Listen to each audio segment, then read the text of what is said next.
Do you remember the night you came here? No. No. But nice too. I came here. Oh, you were 2 when you came here? Yeah, you were. We just always had felt like there was a calling to do it, so we decided to join foster care because I heard a beautiful song on country music and it just kind of pushed me to it. We eventually went with the Bear Foundation, which is Christian foster care, and it just felt right, and we just felt like we could do more to help. We like friendly faces around here. When they called in the morning, they said they had a sibling group, and if we were willing to take a sibling group, and we said yes, and they just told us that they were removed from the home and that there was drug activity and police activity, and so my husband and I got ready and took off, and we didn't know what to expect. I had taken off the afternoon of work. We went down and we went into the county office and into a room, and there they stood, 3 of them, and they were 7, 22 months, and 10 months.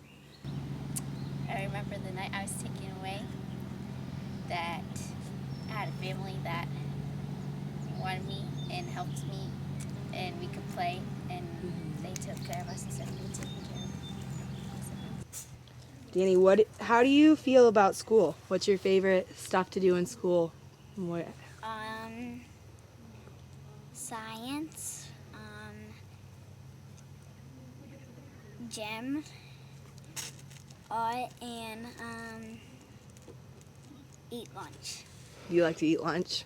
Danny, the one that was 22 months, when we got her, even the night we got her, she was just like friendly. She went to everyone. She would sit on everyone's lap.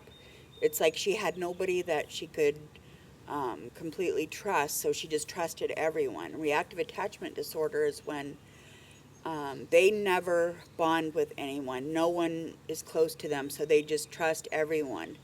And when we had her for about after we'd had her for a while, the big red flag was when we took her for some shots. They were behind on their shots, and when we took them, they actually gave her a shot, and she just stood and smiled and didn't even flinch. And normally, even if it didn't hurt a child, they would still flinch or be scared, and she thought there was pleasure with the needle. So the doctor said there's got to be something wrong. We need to get this girl some help. And after we read a lot about it, reactive attachment disorder goes with that, because when they lay in a crib for weeks, no one comes, no one feeds them, no one talks to them, and their ears are hurting, they have a diaper rash, they give up trying, they give up caring. And so when they give up caring and they cry and no one comes, so they quit crying and nothing hurts. So that's where that showed up. She didn't feel pain for over 2 years, and then as she bonded with us, that started to come back. But it took 3.5 years probably before she would even ask for stuff. But we had to insist that she couldn't ask just everyone, and then eventually she stopped going to just everyone, and she would be more leery of them, and then we knew it was bonding. And then when her pain started coming back, then we knew she had bonded. But reactive attachment can be for years. I mean, the oldest one, Taylor, I think she still has a little of that because she's very independent. Doesn't need anyone to take care of her. She's very easy to take care of herself. That's how she feels. And those reactive attachment problems can last their whole life. When we had to take them for visits, we would drive them. We said we would drive them just because we thought it would be less stress on them. And they had to have visits. Like, we got them on March 8th, and then like the 13th or something was our first court hearing. So that was stressful enough, going to the court and seeing them, and it was stress and nervous. And but there were visits where we had to take them to the county agency and then stay there, and they'd go in a room. Mom and Dad be in or out of jail, and went to pick them up, or we couldn't get them because the mom was in jail, and we had to take the kids to visit them in jail, and it just screwed them up all week. Oh, Danny wanted to hug on him the whole time, and Zane really didn't know.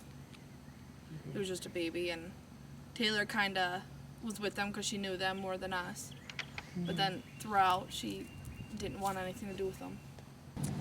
The visits were scary because sometimes we had to go to my real mom's apartment and go see my dad in jail.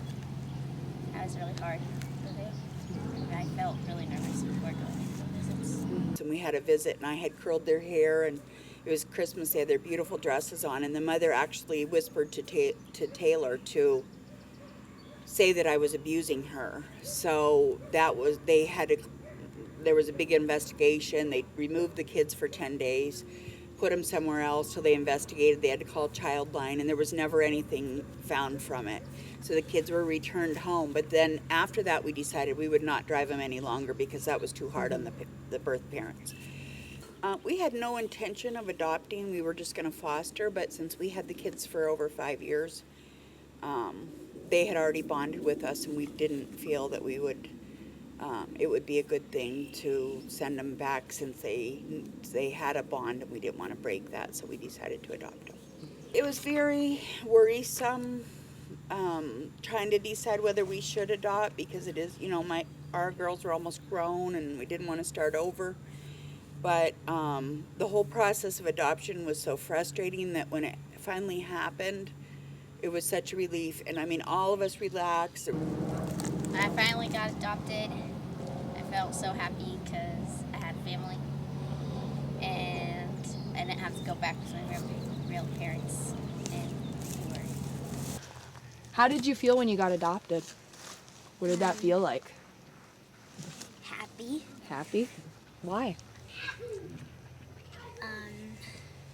So I was waiting 5 years. That was a long time, huh?